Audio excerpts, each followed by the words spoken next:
Oke, assalamualaikum warahmatullahi wabarakatuh. Selamat bertemu kembali di mata kuliah perancangan percobaan. Pertemuan kali ini kita akan membahas mengenai rancangan acak kelompok, efisiensi rasio terhadap RAL terhadap RA. Nah, sebelum kita memulai perkuliahan ini, alangkah lebih baiknya kita memulai terlebih dahulu dengan berdoa. Berdoa mulai.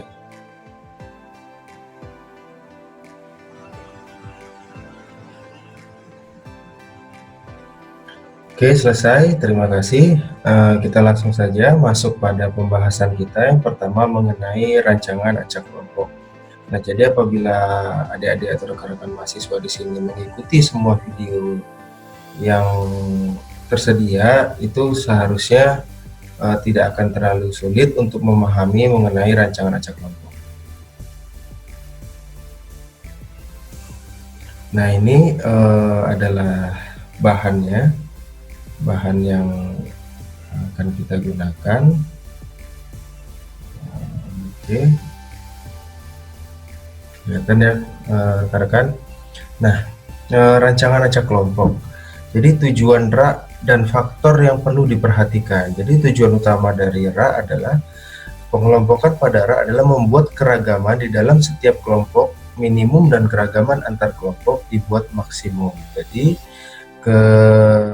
keragaman di dalam setiap kelompok itu dibuat minimum, sedangkan keragaman antar kelompok. Nah, jadi nanti ada antarnya ini yang jadi kata kuncinya ya. Hal yang perlu diperhatikan dalam pengelompokan tersebut adalah satu, faktor yang dikelompokkan bukanlah faktor yang diteliti. Jadi tetap nanti akan ada perlakuan, baru setelah itu ada bagian pengelompokannya. Nanti akan lebih mudah memahaminya di soal.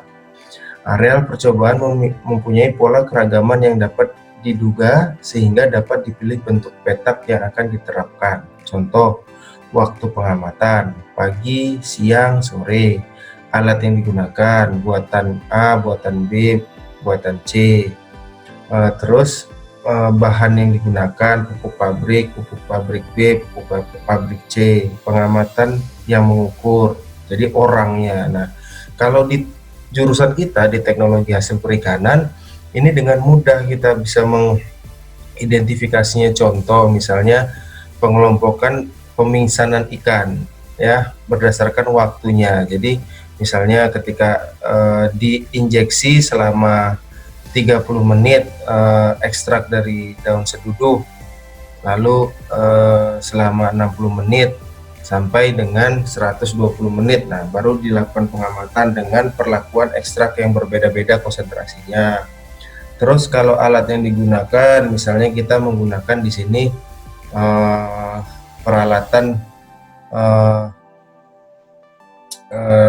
peralatan atau bahan yang berasal dari sumber yang berbeda. Biasanya sih kalau di THP formulasi, misalnya kita menggunakan tepung dari merek A, merek B, merek C dengan perlakuan formulasi yang berbeda-beda. Lalu pengamatan yang diukur, pengamat yang mengukur, misalnya kita dalam melakukan penelitian, misalnya pola pertumbuhan mikroalga spirulina dengan konsentrasi media walna 10, 20, 30% dengan pengambilan pengukuran oleh Anggi, oleh Putra, oleh Teja misalnya. Nah, itu bisa kita kelompokkan gitu ya. Jadi banyak sekali contohnya, misalnya pengasapan ikan. Pengasapan ikan berdasarkan perbedaan kayu perlakuannya, tapi pengelompokannya di sini ada pengelompokan ikan pelagis, ikan demersal, dan ada juga dengan ikan air tawar. Nah, itu bisa tuh ya.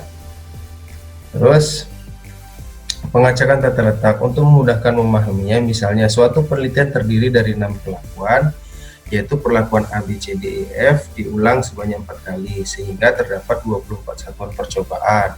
Jadi ada 6 perlakuan diulang sebanyak 4 kali, tinggal 6 kali 4 berapa? 24 satuan percobaan. Nah, ini denahnya kurang lebih seperti itu ya. Nah, setelah itu baru kita lakukan pengacakan. Ingat, proses pengacakan itu bisa kita lakukan dengan cara pengundian atau lotre gitu ya, seperti arisan.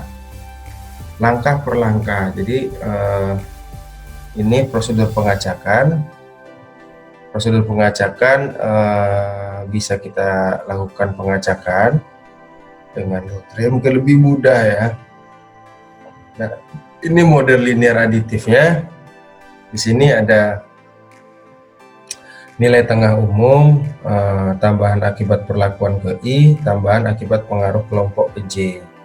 Nah, yang membedakan di poin ini saja. Jadi kalau di rancangan acak lengkap itu hanya akibat perlakuan dan akibat oleh galat gitu ya, atau error. Sedangkan di rancangan acak kelompok ini ada 3, jadi ada perlakuan, kelompok, dan error, galat gitu ya. Nah, terus dari analisis ragam dalam RA itu ada rumus untuk menghitung. Jadi dari perhitungan, jika kawan-kawan mengikuti soal yang ada di rancangan acak lengkap, itu di situ sudah ada rumus. Nah, di sini hanya ditambahkan jumlah kuadran kelompok saja bedanya dengan RA. Nah, hanya saja pembaginya. Jadi ingat, setelah kita menghitung FK dan JKT, jumlah kuadran total, itu ketika menghitung jumlah kuadran kelompok, pembaginya itu adalah treatment ya, atau perlakuan. Sedangkan ketika menghitung jumlah kuadran perlakuan, itu pembaginya adalah ulangan atau replikasi. Sisanya hampir sama, jumlah kuadran galat JKT dikurang JKK dikurang JKP. Artinya kawan-kawan harus menghitung faktor koreksi dari rancangan yang kawan-kawan buat. Selanjutnya baru menghitung jumlah kuadran total, baru menghitung jumlah kuadran kelompok, jumlah kuadran perlakuan, dan selanjutnya menghitung jumlah kuadran galat. Ketika sudah bisa menghitung ini, baru kita akan dapat membuat tabel analisis sidik ragam atau ANOVA atau ANSIRA. Nah, selanjutnya kita menghitung kuadran tengah perlakuan, kuadran tengah kelompok, gitu ya. Dan terakhir adalah menghitung F hitung. F hitung, ingat, apabila F hitung lebih besar daripada F tabel, artinya suatu perlakuan itu memberikan pengaruh, gitu ya. Ketika F hitung lebih kecil daripada F tabel, maka perlakuan yang kita berikan itu tidak berpengaruh nyata, gitu ya. Dan itu akan dibuktikan dengan uji lanjut.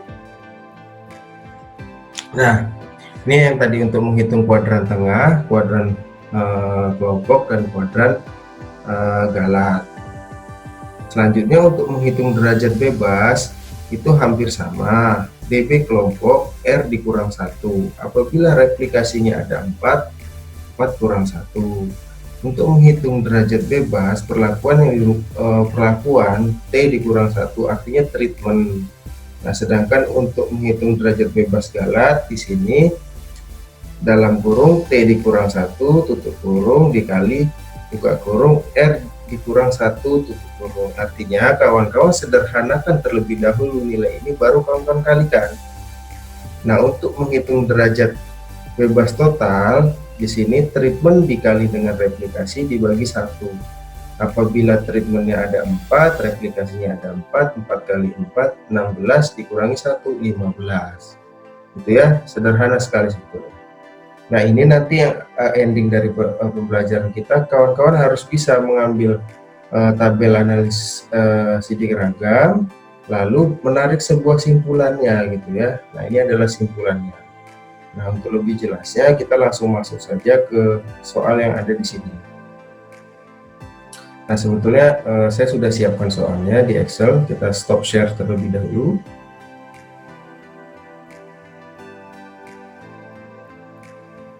Nah, ini adalah soalnya. Jadi di sini ada soal mengenai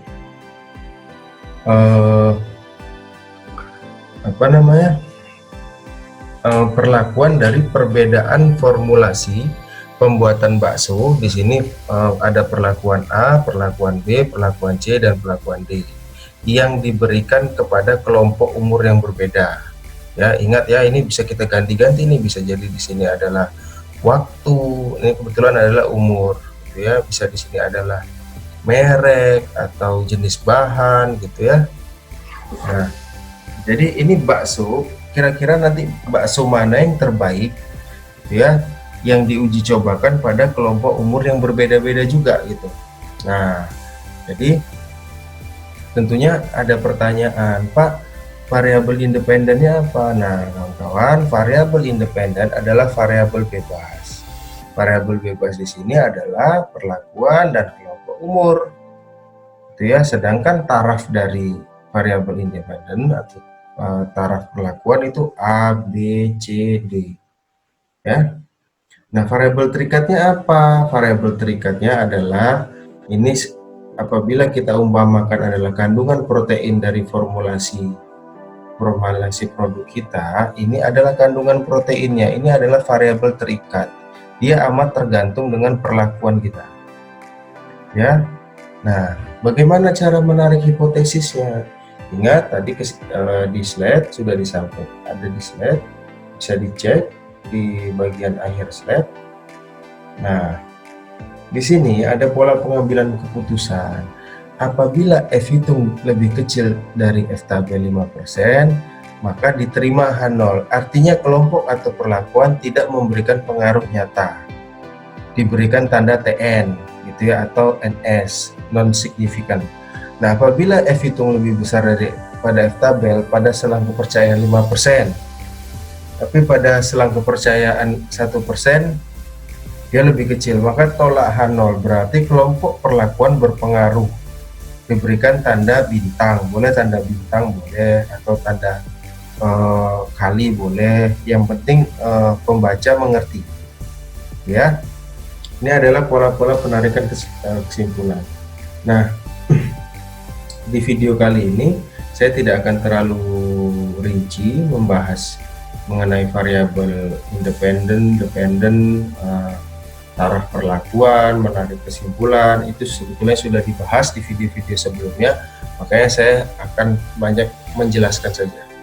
Nah, jadi ketika kita sudah mendapatkan soal seperti ini, nah ini tadi soal yang ada di slide, rekan-rekan mahasiswa, pertama langkah yang harus diambil adalah menotalkan ini terlebih dahulu ya.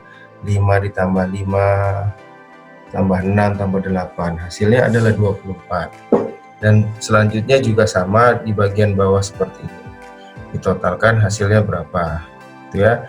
Hasilnya harusnya sama antara bagian yang ada di sini dengan bagian yang ada di bawahnya, pasti nilainya akan sama. Ini nilainya kawan-kawan.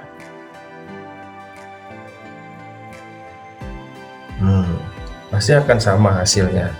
Selanjutnya kita akan menghitung faktor koreksi. Nah, faktor koreksi dari mana menghitungnya? Ini adalah nilai dari total penotalan ini. Boleh dari sini, boleh dari sini. Itu sebetulnya sama saja. Nah, artinya sigma Y I ke J kuadrat dibagi dengan R dikali kelompok. T dikali kelompok. Boleh R dikali dengan T, boleh. Gitu ya. T-nya berapa? T-nya ada 4. Kelompok itu otomatis menjadi sebuah ulangan. Artinya 4 dikalikan dengan 5, 20. Nah, kita input 243,2 dikuadratkan dibagi 20, maka dapat hasilnya 29,57. Itu ya. Selanjutnya setelah kita mendapatkan hasil ini sudah kita bagi dengan 20 ya, ingat. Baru kita menghitung JKT. Nah, karena ini secara manual sebenarnya sudah saya siapkan di sini. Ini rekan-rekan kuadratkan terlebih dahulu. Ingat, pada saat ujian saya tidak menghendaki kawan-kawan menghitung dengan Excel, dengan kalkulator. Sebetulnya ada cara lebih cepat di Excel, tidak seperti ini, tapi karena ini adalah cara manual, makanya saya coba hitung satu persatu ya.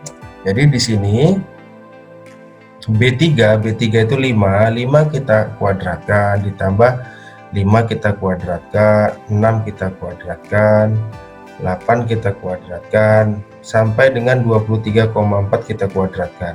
Hasil dari pengkuadratan itu adalah 3709,3. Nah, selanjutnya setelah itu baru kita hitung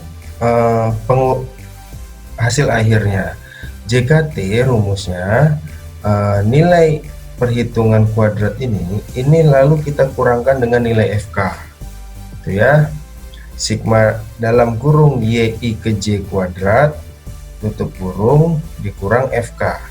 Nah, 75 hasilnya adalah 751,988. Silakan boleh menggunakan 3 angka di belakang koma, 2 angka asal konsisten. Itu ya. Ini saya di sini akan mencoba menggunakan 2 angka di belakang koma. Oke. Nah, selanjutnya setelah mendapatkan hasil perhitungan JKT terlebih dahulu, selanjutnya kita menghitung nilai JKK. Nilai JKK dari mana perhitungannya? Dari proses penotalan yang ada di sini. Jadi kelompok ini kita totalkan, dapatlah nilai 24 dan seterusnya sampai dengan nilai 86,2. Ini kita kuadratkan satu persatu lalu kita jumlahkan. Maka di sini sama dengan F3 dikali F3, 24 kali 24 tutup kurung ditambah 30 dikali 30 tutup kurung ditambah buka kurung 38 kali 38 tutup kurung ditambah 65 dikali 65 lalu ditambahkan pengkuadratan 86,2. Hasilnya adalah 14.575,44. Nah, selanjutnya karena kita sudah menghitung JKK, ingat ketika menghitung jumlah kuadran kelompok, pembaginya adalah perlakuan. Perlakuannya ada berapa? Di sini ada 4. Ada perlakuan A, B, C, dan D. Oke. Setelah itu baru kita bagi nilai 14.000 ini, nilai ini dengan angka 4. Maka dihasilkanlah 3.403,86. Nah, nilai ini baru kita kurangi dengan nilai FK. Ingat, ketika kita menghitung JKT, JKP, JKK itu sudah dikurangi dengan faktor koreksi. Diperolehlah nilai 686,55. Ya. Nah, selanjutnya untuk perhitungan JKP sama JKP yang akan kita kuadratkan terlebih dahulu adalah nilai yang ada di sini. Itu ya. Nah, ini dia.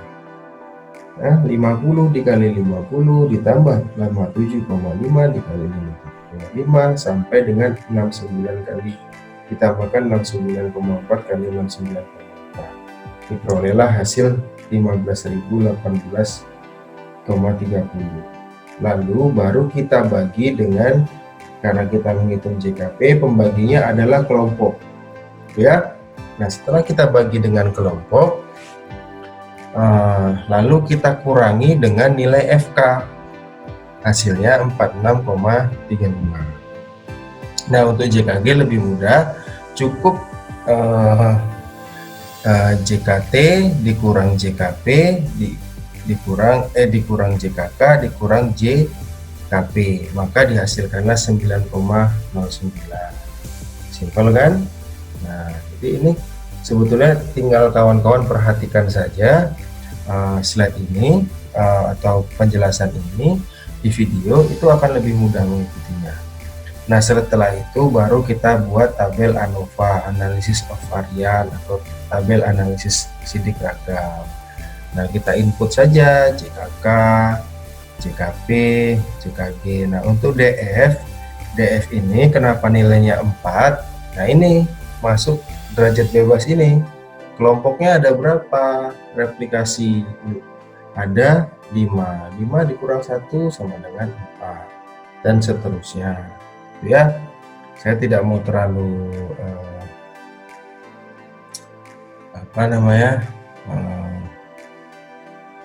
detail, karena di video-video sebelumnya itu sudah diajarkan sebetulnya. Nah, lalu kita menghitung apa lagi? Menghitung jumlah kuadran tengah kelompok, kuadran tengah perlakuan, dan kuadran tengah galak. Nah, bagaimana cara menghitungnya? Nah, ini akan saya KTK, KTP, KTG. Nah, ketika kita menghitung jumlah kuadran tengah kelompok, maka yang kita hitung adalah sama dengan 686,5 dibagi dengan 4, maka hasilnya 171,637. Kalau kita bulatkan jadinya 0,64, sama kan? Nah, ketika menghitung jumlah kuadran tengah perlakuan sama dengan 46348 dibagi dengan nilai 3. Nah, 15,449. Ini saya buatkan saja. Hasilnya ini. Oke, KTG. Nah, untuk KTG silakan kawan-kawan hitung. KTG itu 19, ini dibagi dengan 12, hasilnya adalah 1,591. Lalu selanjutnya yang kita hitung adalah F hitungnya. Untuk menghitung F hitung di sini ada 2 F hitung. Oke, ya, biar jelas. F hitung yang pertama untuk perlakuan. Oke, F hitung per, F hitung kel. Nah, di sini sama dengan nilai 9,715 ini rekan-rekan bagi dengan nilai KTP, gitu ya, dibagi nilai KTP kawan-kawan bagi dengan nilai KTG. Nah, hasilnya 971,05. Sedangkan yang untuk kelompok sama, nilai ini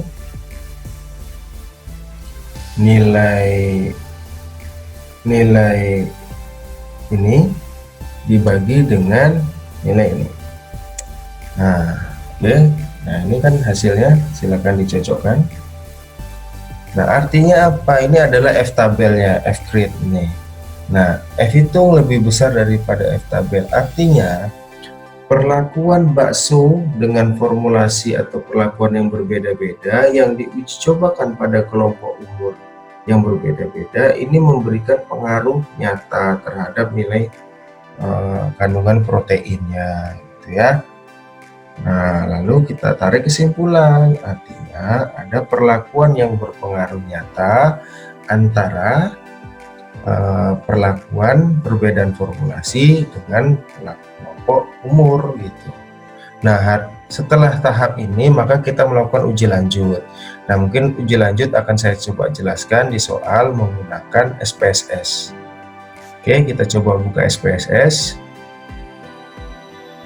Nah, kelihatan ya kawan-kawan. Nah, di sini kita ketik, ingat klik terlebih dahulu variabel view. Sini perlakuan, di sini kelompok, di sini protein. Oke, nah kita berikan label di sini perlakuan formulasi.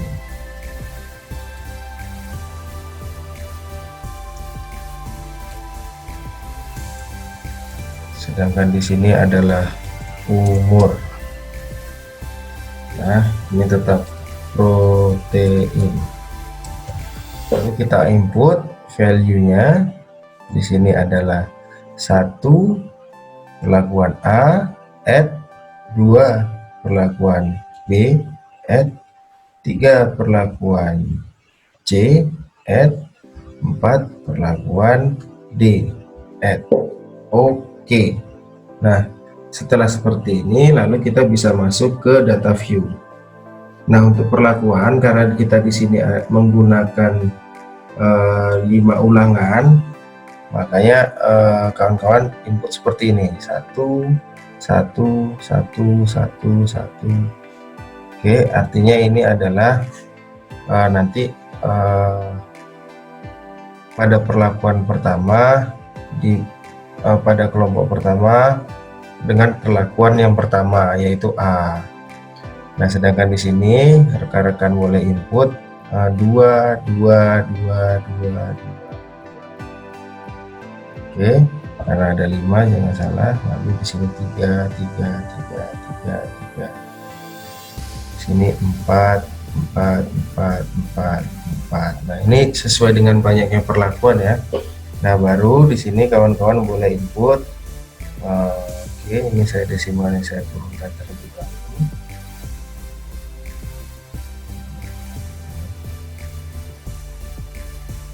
Kelompok 1 2 3 4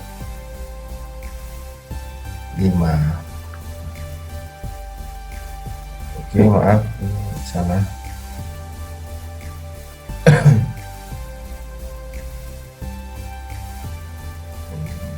Oke, 1 2 3 4 5. Nah, 1 2 3 4 5. 1 2 3 4 5. Nah, oke, setelah itu baru kita hitung, kita masuk ke Excel terlebih dahulu untuk pengambilan data. Oke, nah nanti tinggal kita copy saja ini satu persatu. Kita copy, kita pindahkan ke SPSS. Mungkin belum nampak di layar teman-teman, tidak apa-apa, nanti akan saya coba share. Ini saya coba memindahkan terlebih dahulu biar lebih mudah.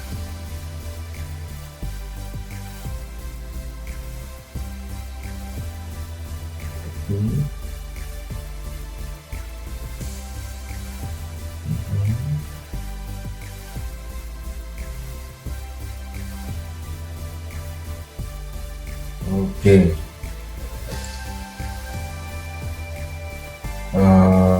kita stop share, kita kembali ke SPSS. Nah, setelah data tersusun seperti ini karena saya menggunakan desimal 2, sini 2, makanya muncul seperti itu. Lalu kita ketik analyze general linear model, kita klik univariate. Nah, di sini ya. Di sini variabel terikatnya mana? Ini. Ya, lalu untuk fix faktornya di sini ada 2. Kita pindahkan di sini. Ya. Lalu kita klik post hoc, kita pindahkan post hoc testnya. Ya. Gitu ya. Lalu kita pilih uji dankan, continue, lalu option. Oke, ini kita klik deskriptif saja.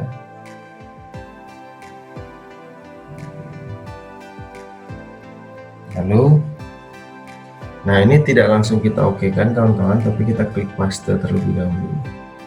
Nah, di sini ya, ini harus kita edit terlebih dahulu. Nah, editnya apa? Sebetulnya, bentar, saya buka. Ketika muncul seperti poin di sini, nah ini dia. Ketika kita ngeklik paste, maka akan muncul seperti ini. Nah, ini kita ganti dulu menjadi, itu sebetulnya di panduan ada, bisa kita cek terlebih dahulu. Nah, ini di panduan modul, ini sebenarnya ada panduan untuk cara menghitungnya bagi kawan-kawan supaya lebih mudah gitu ya. Nah, ini. Ya. Nah, ini kita ganti terlebih dahulu menjadi kelompok perlakuan ya. Oke, stop share. Sebentar, coba saya ini tambahkan dulu. Oke. Nah, kembali lagi kita ke SPSS. Jadi saya ulangi, analyze, general model linear, univariate. Nah, ketika ini masih di sini, ini kita masukkan dulu, ingat variabel terikatnya protein, yang kedua fix faktor ya, atau faktor yang sudah fixnya mana, lalu kita klik post hoc, kita pilih perlakuan, kita klik gunakan, kita klik continue, lalu kita klik paste. Ingat paste, jangan oke, paste terlebih dahulu. Nah, di sini untuk merubah sintaknya dulu. Nah, oke. Tadi yang dimodulkan sudah ada, kita rubah menjadi kelompok perlakuan. Kita hapus, jadi kelompok perlakuan. Lalu kita klik tanda ini.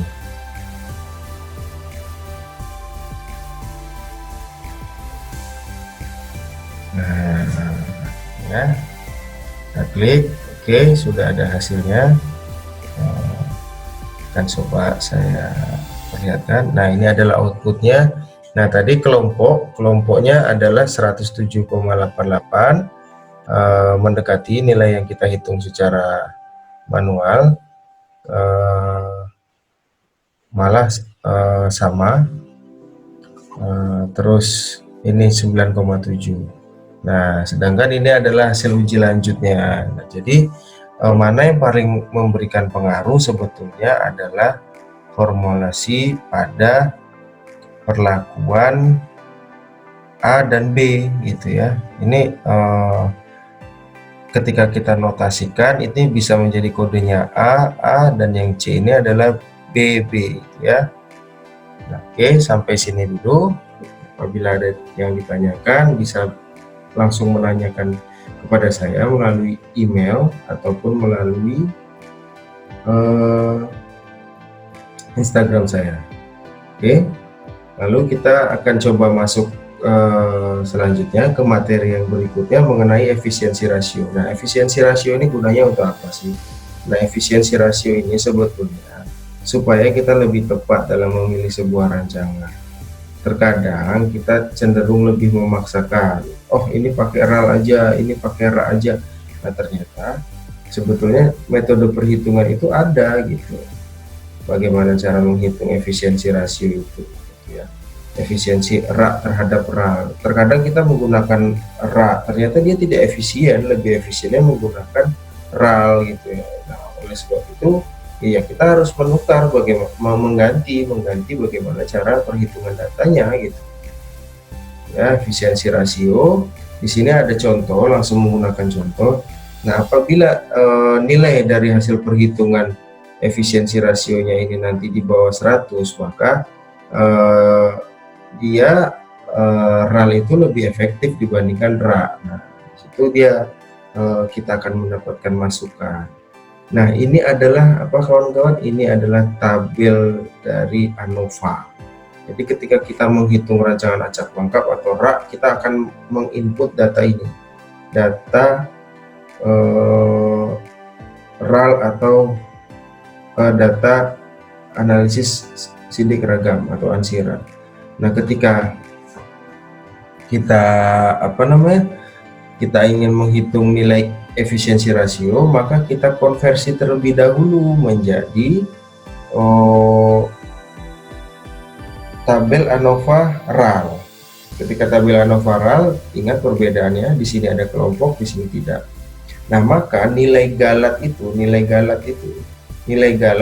menjadi 12, artinya nilai derajat bebas kelompok ini ditotalkan dengan nilai galat, makanya hasilnya 12. Total keseluruhannya, derajat bebas totalnya 15, tetap sama. Hanya saja nilai 3 ini, nilai 3 pada derajat bebas kelompok ini ditotalkan pada nilai galat, makanya menjadi 12. Gitu ya. Nah, di sini ada konversi antara derajat bebas kelompok ke dalam derajat bebas galat. Lalu kita hitung kategeralnya dengan rumus FB. Ini saya ambil dari buku Rancok karangan Vincent Gasper, metode perancangan percobaan. Nah, di sini dengan rumus FB dalam kurung kuadran tengah kelompok ditambah FT ditambah FE tutup kurung dikali kuadran tengah galat dibagi FB tambah FT ditambah FE. Nah, FB, FT, FE ini, FB ini untuk kelompok, FT ini untuk treatment, FE ini untuk galat. Nah, totalnya kan tadi berapa kawan-kawan? Sekitar 15 ya. Nah, setelah kita input, tinggal kawan-kawan cocokkan saja warnanya ya. Untuk FB adalah kelompok, untuk KTK ini KTK kuadran tengah kelompok ya, KTK ya. Tinggal kawan-kawan cocokkan warnanya, maka diperolehlah hasil 1,6689. Ingat, ini kita baru menghitung kategeral, artinya menghitung kategori ini ya, menghitung kategeral. Selanjutnya kita baru menghitung efisiensi rak terhadap RAL dengan rumus F1 ditambah 1, F2 tambah 3, ini 3 nilai ketetapan dikali kategeral. Kategeral yang baru saja kita hitung 1,6889 dibagi F2 tambah 1 dikali F1 tambah 3 dikali kategera. Kategera adalah 9. Nah, lalu kita input F1 di sini adalah derajat bebas galat untuk Ra, F2 adalah derajat bebas galat untuk Ra. Jadi ada perbedaannya 9 dan 12. Oke, ini silakan kawan-kawan pahami. Ini tidak susah. Tinggal kawan-kawan perhatikan kode-kode ini saja. F1 ini F1, F2 ini F2. Sedangkan ini F2 adalah nilainya 12, ini adalah F1 ya. Dan nilai 1,9 ini sudah ada di tabel yang ada di sini. Ini. Nah, ya. KTG RA gitu ya. Sedangkan ini KTG RAL. Nah, setelah itu kita kalikan dengan 100%, hasilnya 83,52%. Jadi kesimpulannya apa? Sebetulnya rancangan yang kita hitung menggunakan RA tersebut sebenarnya tidak efisien, lebih efisien menggunakan RAL. Makanya kita harus merubahnya. Nah, ini penting dilakukan oleh teman-teman supaya arah riset kita itu bisa memberikan simpulan yang tepat, gitu ya. Oke, sampai di sini dulu video pembelajaran ini. Apabila ada pertanyaan, silahkan tanyakan. Saya ulangi lagi melalui email ataupun melalui Instagram saya. Oke, saya akhiri. Wabillahi taufiq wal hidayah. Assalamualaikum warahmatullahi wabarakatuh.